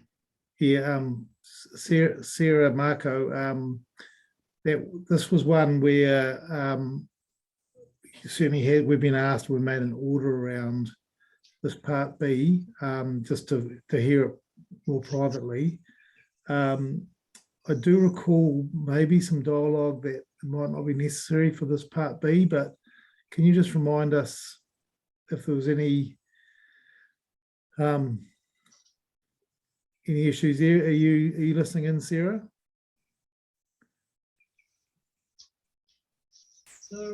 Sarah. Kia ora. Sorry, I was not listening just at that second. Oh man, we were praising you. I did hear that. Thank you. Very flattering. Yeah. Hey, we are moving into part B of Julie's evidence now, so that's still important, I think, to follow the order here. Yes. So so if others can, outside the core Ngāti Te Whiti team and Joe and Sarah, just drop away for the moment. And Julie, I know you'll be thinking about the next. You know, we do have Sarah and Maria due to talk next. Just having a think about how much time we might need. Is it 10 minutes? I don't think it will take us long here. What actually happened, I went to submit these and they weren't saved online. So Okay. yeah.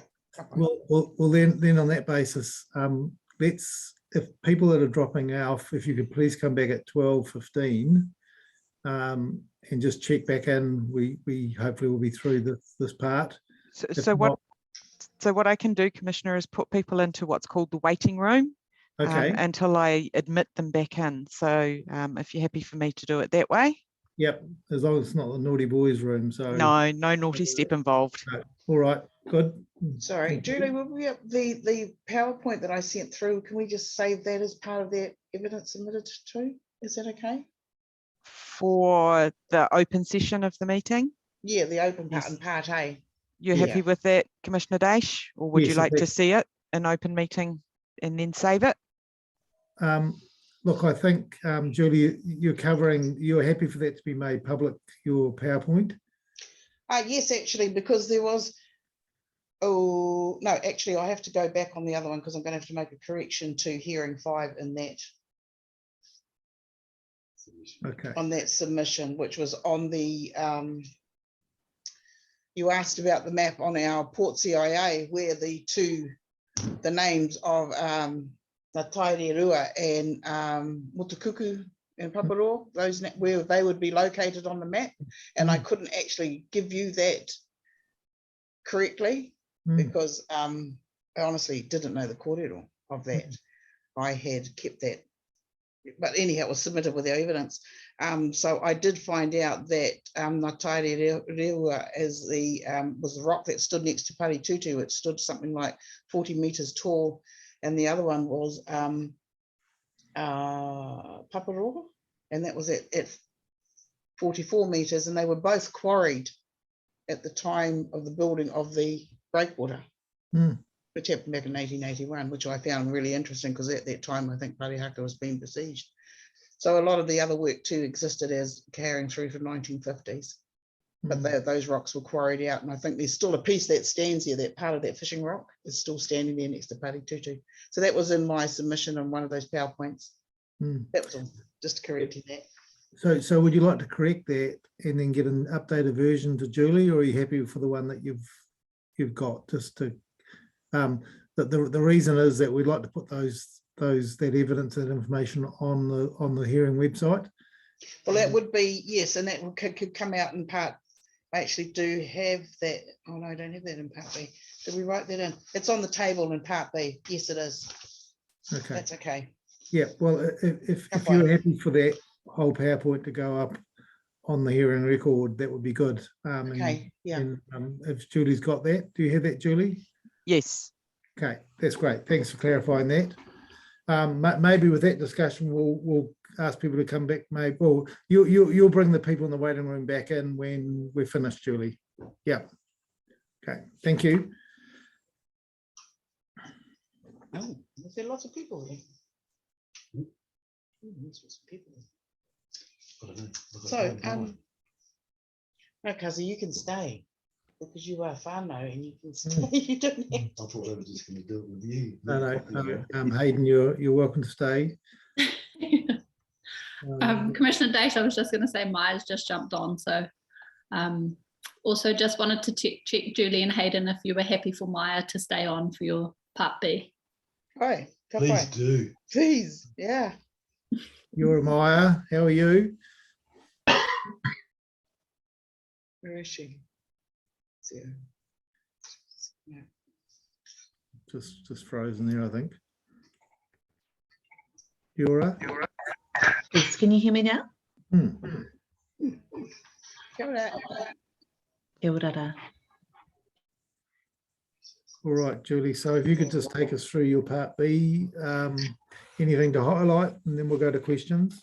Yeah, so about the introduction, we'll carry on, maybe the sites of significance as set out in part A to my evidence, many features and sites, areas, spaces and places, the connection to natural and physical environment and its features and associated time. Sarah, yes, welcome back everyone. We're just going to return to the main part of the hearing. Sarah and Maya, my view is that we should take Maya's legal submissions now, because they do sort of cover some of the key planning legal issues.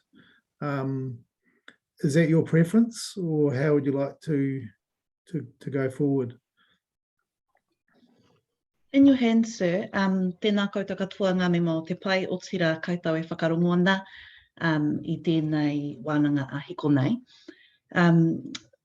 Yes, Council's name is Ms. Wikaira for those of you who I haven't met or who are listening online, and I am appearing on behalf of the tangata whenua submitters.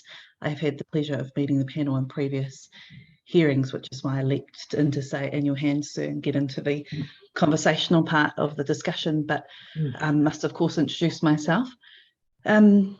So the only point I guess to note is that as the hearing has traversed across a number of weeks, I am conscious that some of the issues that the tangata whenua submitters may have raised with me may have been addressed in earlier points, or there may be matters that you wish for me to address when following the presentation of Ms. Mako, or arising of the presentation of Ms. Mako and Ms. Hokopoda. So I'm quite happy and am conscious of time also, that if you feel it's more appropriate for me to speak now and then to ask any questions of me at the conclusion of their evidence, that I might do that, or alternatively I could present afterwards, noting that that may mean a run into next week. Yes. The only conflict I should note is that I am appearing in the Maori investigation hearing for the Royal Commission of Inquiry into Abuse and Care on Monday, and will therefore not be available on Monday. So if that creates a preference for today, then that's understood. Maya, I don't think we're going to get through both you and Sarah and Maria's planning evidence today. We have made some time next Friday, the 11th, to return to hear Joe Ritchie's verbal right of reply, which will be a part of our hearing. So yeah, we've got half an hour to go. We've got a pretty hard stop today. I see. At 1, just because of other commitments we have. So yeah, Sarah, what's your feeling on order? I am also happy with whatever you would prefer. Hopefully, I've obviously sent some additional information, yes, which hopefully you've had a chance to review, and perhaps that means I'll get asked no questions, which would be great. Look, I think my preference, I've had a look through your legal submissions just as we've been talking, Maya. They're pretty punchy, and they do go to the heart of the issues. So if you could just start off today, and then if we're available to come back on the 11th, and we have to put you off again, Sarah and Maria, so be it. I think that's probably our preference. And Maya, you can perhaps follow up on any issues, and certainly interested in your attendance when Joe does do a verbal right of reply, because quite often that prompts some discussions where your presence will be particularly helpful. Yes, sir, absolutely. I'm available next Friday, so I can attend. Thank you. Right. In that case, given that I only have about 28 minutes or so, I will attempt to be punchy while recognising that you've only recently received the submissions. So make sure that I'm drawing you to the appropriate paragraphs. Great. So the first matter is something that I understand arose primarily out of the evidence presented by Ms. Liana Potu in relation to the deferred selection properties and their relationship with the relevant rule HHP 7. In that regard, she will have spoken to you, of course, about their settlement aspirations and how there is the potential for conflict with historic heritage rules and perhaps the more traditional approach to historic heritage. And so really to cut to the chase, at paragraph 5, I set out what you will by now know well. And if we turn to page 4, the key points of that particular rule, the key aspects or criteria. And I see the first 2 as being most relevant to the submission that tangata whenua submitters are making. One is both relate really to the ability to demolish or relocate when significant public benefit tests is engaged. And that is essentially the submission on the part of tangata whenua, is that they see this, the transition that occurs on receipt by tangata whenua of settlement assets as engaging and representing that significant public benefit, their opportunity to re-envision a particular building or setting, an area of land in a way that better reflects their historical relationship with that land, which predated the historic heritage associated with a particular building, is of, in their view, of significant public benefit. However, the preference, and I note this at paragraph 9, the preference is really to avoid any doubt in that regard, that someone might see the public benefit test as engaging other criteria that don't only touch on tangata whenua matters, but may skew results in that regard. They would wish to see an explicit definition of significant public benefit that includes their use and development aspirations of tiriti settlement land. So that is the request. In relation to what the drafting, I had a discussion with Ms. Mako and Ms. Hokopoda about what might meet the needs in terms of having express drafting from a planning perspective, and they can speak to that matter. But really that is the submission, to avoid any doubt as to significant public benefit, that there would be a sub paragraph or a definition that confirms that it includes those particular settlement aspirations and the opportunity to transform settlement redress.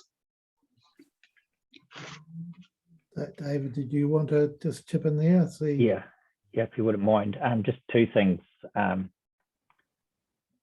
that. First is, and it may be just a simple typo, you refer to a rule, but I think that's policy, sorry. Yes. P7. So the relevant rule, and you talk about the relevant rule in paragraph 5, but it should be the policy, shouldn't it? Yes, that's correct. My apologies. Yeah. No, that's fine. No, it's not a big, well, it is a big matter, but I was pretty certain I knew what you meant. And it was it again in paragraph 9. Yes, I believe it is repeated. I've referred to it as the rule, but it should be a reference to a policy. Yeah. And the meaning of words is important. As to the drafting, are you going to rely on Sarah and Code? Yes, sir. Providing planning text. You're frozen. Can you now hear me, sir? You're frozen, David. With a wry smile on your face. You back? Sorry, Miss Waitara. You've the screen froze there. I believe we both did, sir. And okay. Yes, my discussion with the planners was that it would be appropriate to provide some text from a planning perspective that met the that was an appropriate definition.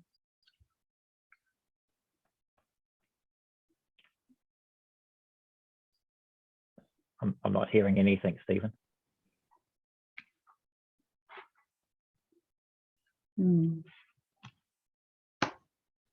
Stephen, you're on mute. Julie, are you hearing me? Oh, good.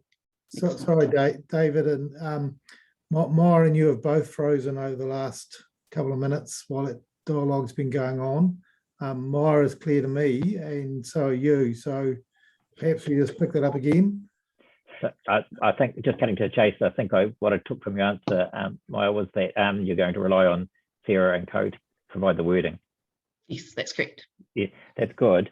Can I just ask, on all of these matters, have you run the scope test over the matters that are being requested in terms of, do they fall within the original submission? I had been told that it was covered within the evidence of Ms. Potu, which was reflecting the request to have the DSB properties, have the opportunity for DSB properties to be specifically recognised from a historic heritage perspective. But no, sir, I have not run the scope question, and perhaps if it is easier, given that the right of reply is coming next Friday, I could simply provide a very brief table, 1 to 2 page table that confirms scope. That would be great. That sort of index resource would be perfect. Happy to do so, sir. Yeah, not just on this issue, but on all the matters. All of them, yes. Yes. Thank you. And that was all from me on that one, Stephen. Thanks for the indulgence. Yes, and thank you, Maya. And this topic around this policy has had quite a lot of airtime with the hearing 13 and 14 section 42A officers and various other submitters, and it's something that we know a bit more work's needs to be done. And certainly I'll be encouraging any good drafting ideas coming forward, either from the planners or from experienced RMA lawyers as well. It's a very important issue. So I'll let you carry on to the next point. Thank you, sir. So this is in relation to the meaning of significance in the context of the term site in the area of significance to Māori. And I understand that there have been some submissions on the part of other submitters seeking to provide perhaps their own different definition of what a threshold for significance might be. And my submission, sir, is to draw your attention to the term and the proximity of the particular terms used, which is that they are to be sites and areas of significance to Māori. I make that point at paragraph 12. And that the qualifier, that the significance is addressed through a Māori lens in my submission is important. I go on to identify where evidence of significance to Māori has been considered in 2 other High Court decisions to provide you with some useful commentary to provide clarity as to the expectations of such tangata whenua evidence. And so the Takamori Trustees and Kapiti District Council case concerned a wāhi tapu, and essentially there, the concern really on the part of the Environment Court, and it was appealed to the High Court, was that there may have been too vague a reference and the oral history evidence wasn't supported or backed up by other forms of historical record.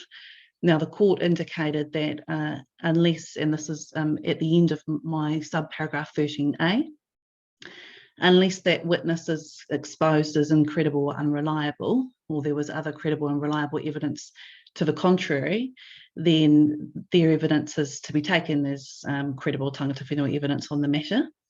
And also more recently in relation to a High Court decision of the Tauranga Environmental Protection Society case, also known as the Transpower decision in relation to power lines.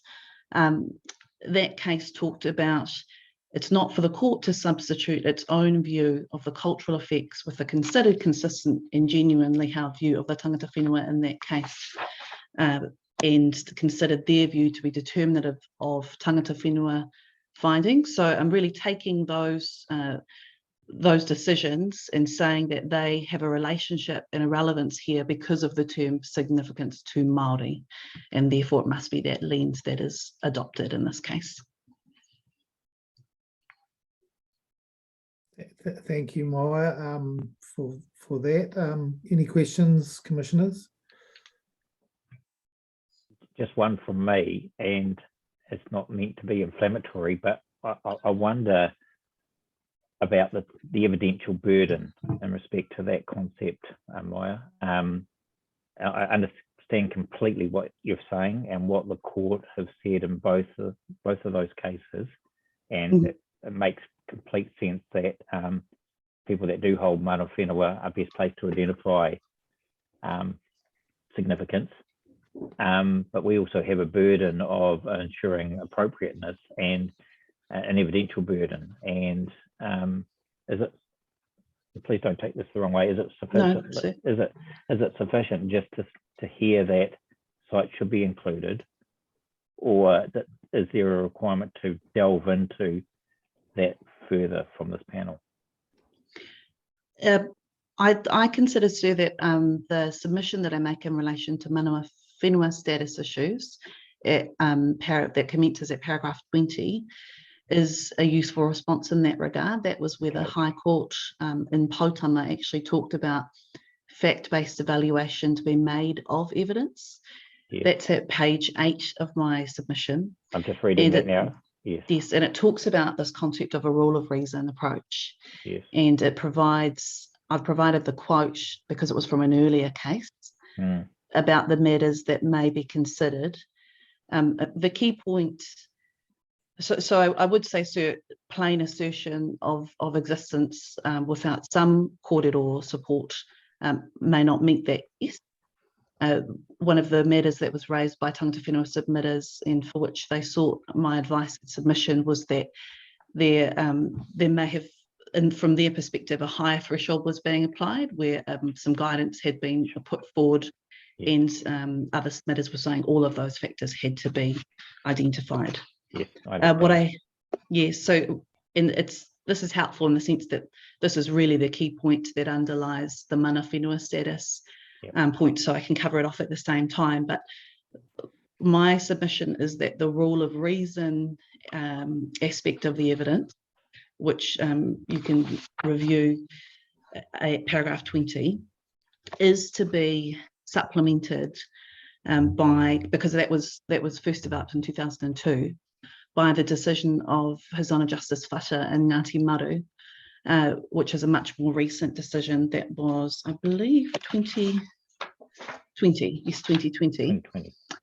And at paragraph 21C of my submissions, I note that the discussion there, he's identified that relative strength, and this was about competing claims of mana whenua, but it's still an evidential, the question is an evidentiary one, must be clearly defined according to tikanga Māori and mātauranga Māori. So it's my submission that that type of grounding of what you're hearing in relation to the evidence is important, and it's a qualifier on the rule of reason approach. Yes. That was the point I sought to make in relation to the mana whenua issues, noting that in speaking with Ms. Mako and others for tangata whenua submitters, I understand that over time perhaps some of the matters that were raised may have been addressed or covered, and so I didn't seek to address specific points that may have been rendered irrelevant at this stage, but wanted to give you some underlying case law to support your analysis. Yes. Look, apologies, I hadn't pre-read your. Of course, you didn't have the opportunity. No, but I see the relationship now between those earlier paragraphs ending at paragraph 13 and the ones that you pick up again on mana whenua status issues. So I'm happy that you don't repeat those paragraph 17 to whatever 21 again, 22. But that's completely in your hands. I feel that I've covered the key points there.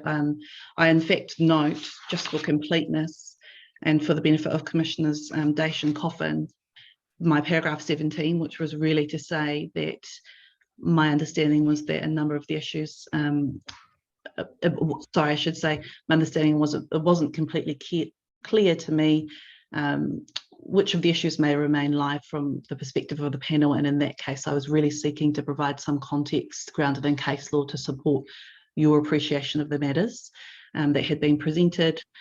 One point I will note is that I understand that there was potentially at one point a challenge to representation of a particular hapu member. And I'm not sure whether that became a live issue, but it was something that was of initial concern to tangata whenua submitters. And all I would note there is that the mana whenua status cases really are about competing claims on the part of hapu or iwi in relation to particular sites. And where the issue becomes who has the authority to speak, that's a separate perhaps sub-point in relation to those matters, and the best way to ground and understand those issues is to refer to the evidence of whether or not that person has indicated, either by way of a formal structure, for example, if they have a formal role in a particular entity, then they are mandated in that way, or that they are speaking on behalf of a group in the way that they've represented themselves through their evidence. So I'd make that distinction in terms of the way that you read the cases and its application to that issue. I saw some surprise, Commissioner McMahon, when I raised it, so I expect that where the tangata whenua submitters thought it may be an issue, it may not have become one. But I did want to make the point for the purpose of reading the mana whenua cases. Yeah, so I picked up on that issue yesterday. I don't know if you heard about it when I asked, was it possible for more than one hapu or iwi to have an association with a particular feature, and Mr. Skipper said absolutely. Yeah. Yes, sir. I would support that in my own reading of the law also. So one example of that in terms of a legislative example is the Central North Island mana whenua legislation, where that legislation was about, and essentially the process that arose from it, it was a tikanga-based resolution process, was about identifying 9 separate iwi within the Central North Island who all had a relationship with an area, but the tikanga-based resolution process was about identifying what's the nature and extent of that relationship in a more clear and defined way. Yeah, and that's a more nuanced issue, isn't it? Yes, that's correct. But they each had an association. That was the starting point. Okay, I'm conscious I've interrupted you. And Stephen, we jumped over those, the non-regulatory versus regulatory paragraphs. Was there anything there that you particularly wanted to emphasise? But perhaps it would be good to just finish this topic before we go back to those. I really appreciate your advice in this area. It's a difficult area for decision makers, and has been an evolving area of law, and certainly the judgment of Justice Fota is very relevant, and both in terms of geography and context, the Putama series of cases is also particularly relevant. And I was the one who asked both you and Lauren Wallace for the council to give us some advice from a legal perspective on those things, because we do have some of the sites in Schedule B where parties are seeking either joint mana whenua recognition or some other way of, the way I've sort of read it, that maybe there's a site that's in a rohi of a particular hapu, but there are clear associations of other hapu nearby that also have relationships with those areas that should perhaps be recognised, and how that's worked through, lead hapu, or probably need some thought in terms of drafting in Schedule 3. So that's the context, and that's all I have to say on those matters at the moment. Thank you, sir. The only point I would add too is that the Edwards High Court decision, albeit in the Takutai Moana legislation context, also has identified or has confirmed the idea of shared exclusivity as a tikanga-based concept, recognising that the way that the provision is identified is that one must determine exclusivity with reference to tikanga Māori. And so in my submission is that you can draw on, notwithstanding it arises under a different act, you can draw on the fact that the concept of shared exclusivity has been recognised as a tikanga concept in your own deliberations here under the RMA. And of course the CNI legislation that I referred to. Yes. I'm referring to it in a very shorthand way, so I can of course include the reference to the exact legislation in its name, if that would be of assistance. Could you just update your legal submissions with those references and just maybe a paragraph to link them, Mike? Because I think that is helpful to us, and I agree that these core principles cover, across the various statutes quite often around resources. So would really appreciate that if you could do that for us. Absolutely, sir. I can do so. In relation to non-regulatory measures versus more stringent rules, this is a very brief, I can make the point very briefly because it draws on the Section 6C points that have been made in other hearings, which was really to say that my understanding was that there was a submission made by Federated Farmers noting that non-regulatory methods might be more appropriate for the protection of SASM. Now I'm conscious that I haven't seen the exact submission, so whether or not it was more appropriate or that was what was communicated to me, I don't place a lot of weight on that, only to say that my determination in relation to the case law is to confirm that the approach in respect of SNAs for Section 6C, which I say is relevant here, is that a palette of measures is appropriate. So that may, of course, include rules, and that's the submission there. It's very simple.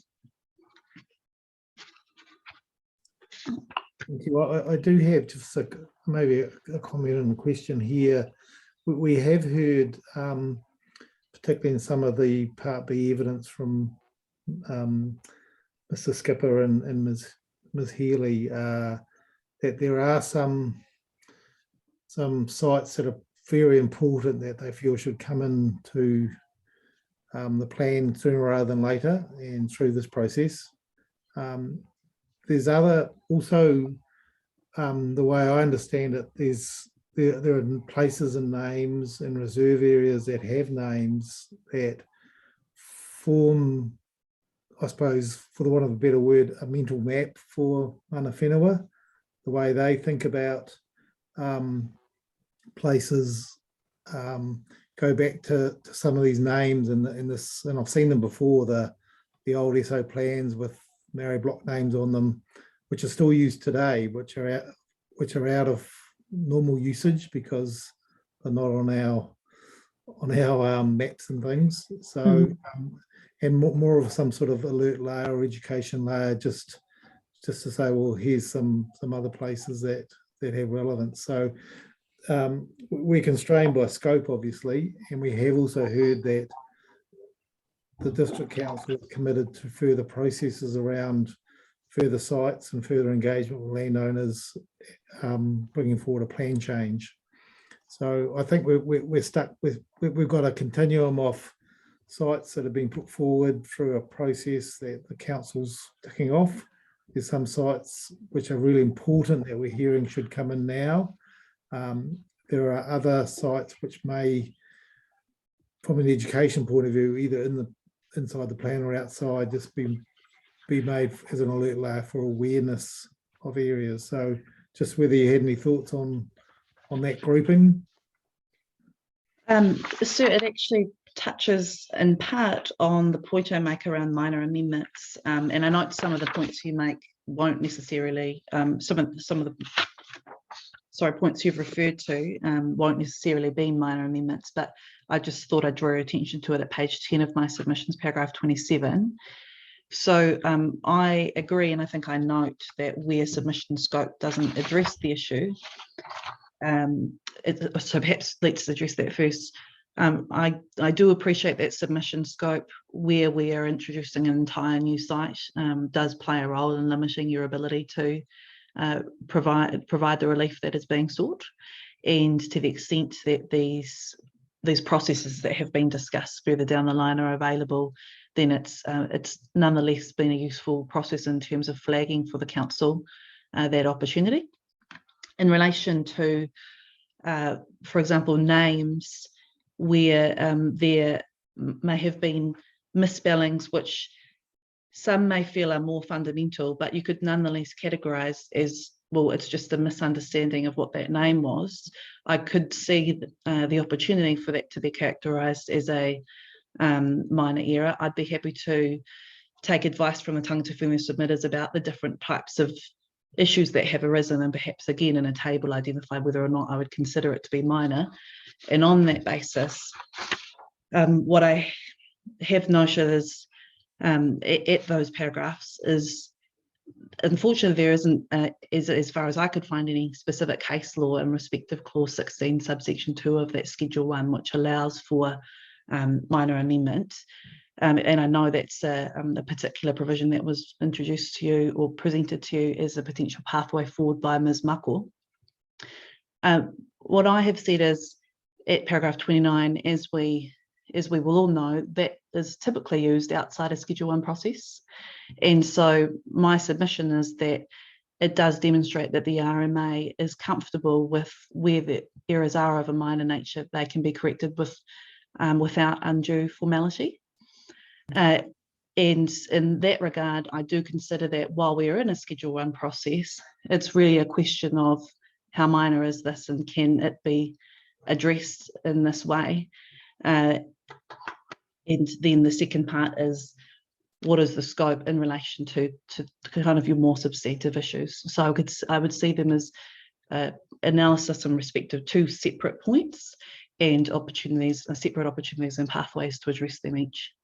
There's a very recent case, I think, Federated Farmers versus Northern Regional Council.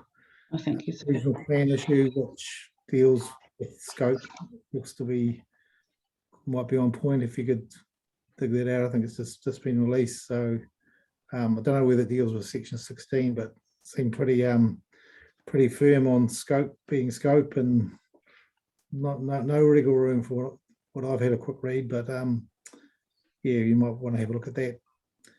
Thank you. Well, I'm aware we just have to get through, so I'll let you carry on. Certainly, and absolutely, sir. I see scope.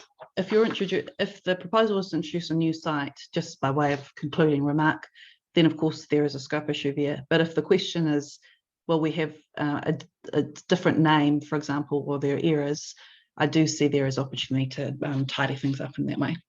I'm happy to review that case though.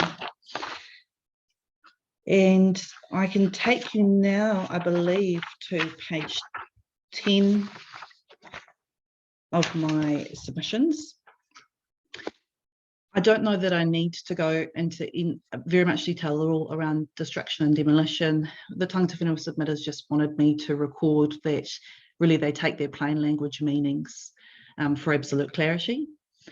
The use of scheduling, again, this is an issue that has arisen in the context, I believe, of section 6C also, but my submission is that the case law is clear that you needn't have a site to be scheduled for it to be considered appropriate in terms of historic heritage and other layers. I have, of course, covered the minor amendments point. And then the last point, sir, I've set the submission out in some detail so that you have the context. Nonetheless, this is really in relation to the question that was asked of tangata whenua submitters to provide legal submission on reasonably practicable or possible qualifiers, while noting, of course, at paragraph 32 of my submissions that tangata whenua submitters do not support the use of qualifiers unless appropriate in the context.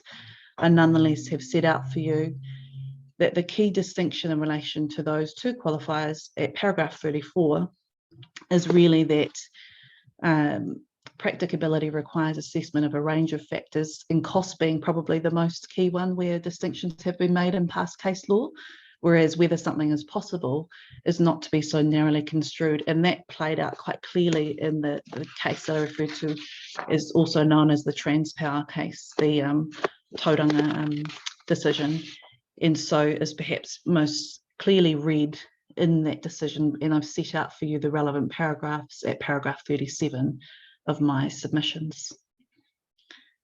Those are the particular points that Tangata Whenua submitters asked for me to identify.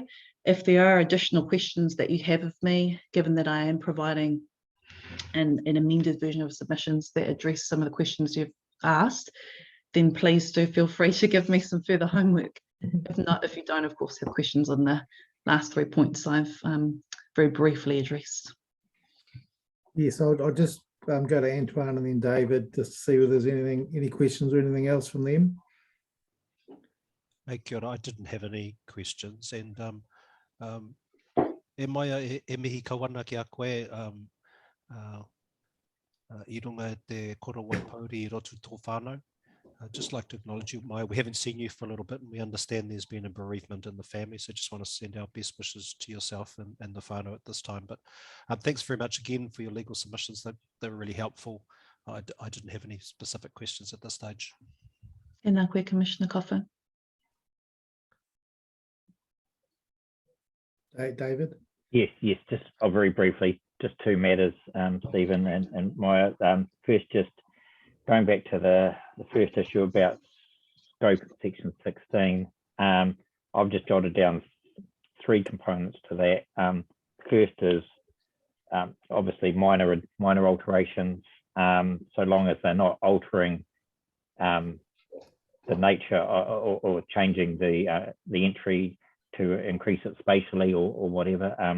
I would have thought section 16 might come in there, regardless of whether there's a submission or not. So the second component of that was where there is no scope. Clearly there's no scope, and your table will be really useful in that. Mm. And then thirdly, where there is scope, and this comes back to this point we discussed at the start, that there needs to be a fine balance between what's the evidential basis for including the site, and obviously using the rule of reason concept that you referred to, but also that needs to be balanced against the risk of acting or not acting immediately, bearing in mind that some of these sites might be dealt with through a further Schedule 1 process, like a plan change or variation. So that's a more nuanced scenario where there is scope, but is there sufficient reason with evidence versus what's the risk of acting or not acting? Is obviously a section 32 concept there, and that's going to be the issue for the panel, I think, to really come to grips with those two sort of competing principles, if you like. And the reason I'm mentioning it is that it's obviously going to be very relevant for Ms. Ritchie in her final written writer reply to get her head around that matter. And so, just so I understand, in the event that it may be of value to you for me to address this particular question, is this in relation to what you would consider to be sites that may have been introduced more recently, but for which you're seeking confirmation still of submission scope? It's not in relation to sites for which scope is clear. No, it's the latter. It is the latter. It is in relation to where there is scope. So I was just trying to apply those two legal principles that you identified. But yes, I see. Where there is no scope, definitely there's no scope. I mean, no matter how we might want to manufacture it. So yes, of course, I was making the distinction between those for which there may continue to be uncertainty as to whether scope exists, and for which clarity would need to be applied before advancing. Yes, okay, understood the points you make. Thank you. And then I guess this final point, and it's sort of, I don't know if it's touched on in your submissions or not, but I just wondered what became clear in earlier hearings is that there is a difference between scheduled sites and sites. And as a general rule, the policies and objectives refer to sites of significance or sites of heritage value, and the rules generally refer to scheduled or identified sites. And I just wondered whether heard any comment on that from a legal perspective.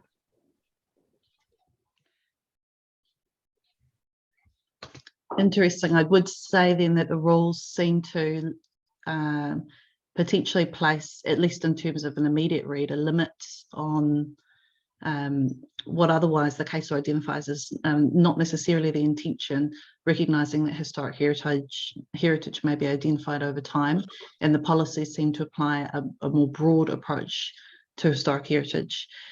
So to the extent that the policy intent is not to be so limited, while recognising, of course, that where site tasks scheduled, it provides absolute clarity. Yes. But my submission would be that the rules perhaps aren't speaking to the policies in the way that may have been intended. Yes, I thought I heard, and I'm sorry, I'm conscious of time, and I won't labour this, but I thought I heard from Ms. Ritchie that that was intentional, and that the rules were to relate to identified or scheduled sites. They would draw on the policy support that talked about sites without them having to be scheduled, but that the purpose of the policies referring to sites generally is that where a rule is not triggered for a scheduled site, but there's a resource consent required for some other purpose, that the policy could then be considered, and that the policy wasn't limited to just scheduling. So that unknown sites, for example, could draw on the policy of protection or whatever without having to have a listing in place. Yes, so that would make sense to me. Okay, that's good. I'll leave it there because we've gone over time. But I'll find that to be most useful. Thank you, Commissioner. Yes, Julie, just wanted to double check before we adjourn today that we are going to be on 3 p.m. or 2:30 p.m. or something on Friday the 11th? 3 o'clock, yes. 3 o'clock. And there'll be a notice about that to the party? Yes, there will. There'll be a Zoom link will go out. Yes, and that will deal with Ms. Marco and Ms. Hokoparau's evidence. We'll hear from Maya in terms of any sort of, or basically you've got a little bit of homework to do, hopefully not too much. Not too much, so no. Yeah, and I can circulate that in advance, I should note. Yes, so. That'd be great. And then certainly we'll be very interested in hearing back the verbal right of reply from Joe, and also as part of that, Lauren Wallace. I think, Lauren, you're there and you'll be supporting Joe, and there's a few sort of legal issues which we're obviously pretty interested in. Anything you have to add, we'd certainly really appreciate your advice at that final wrap-up part of the hearing. Thank you for that. And just with that, I'd like to wish you all a very good afternoon and a great weekend. I hope you're around whānau and friends. I'll probably just, this hearing has been a bit difficult because it's been split up, and we're online, which I just really like to thank Julie so much, Julie Straka, for just the way this is, the whole hearing's been conducted, and all the participants. It's an awesome hearing. Everyone's interested and respectful, and just my fellow commissioners, they're pretty awesome in terms of questions and really focusing on the key issues. So it's been a really, really interesting hearing so far, and looking forward to wrapping it up on Friday the 11th. So we'll adjourn to 3 p.m. on Friday the 11th of March. Thank you very much. Well, Stephen, should we get Yes, to close our... Yes. E tukuna te rākau kia koe, Hayden? Yeah. Tēnā koe, mātua.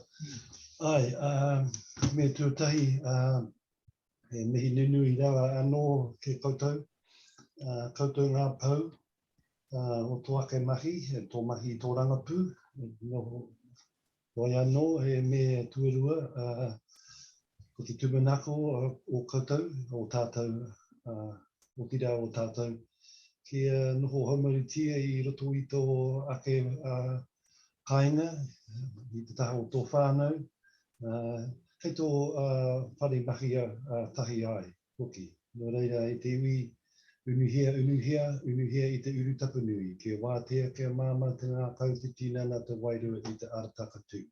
Koi ara I rongo whakaere ake ki runga, ke wātea, ai rā, kua wātea, I re hau, ai Māori re. Kia ora mai tātou. Kia ora, Hera. Cool.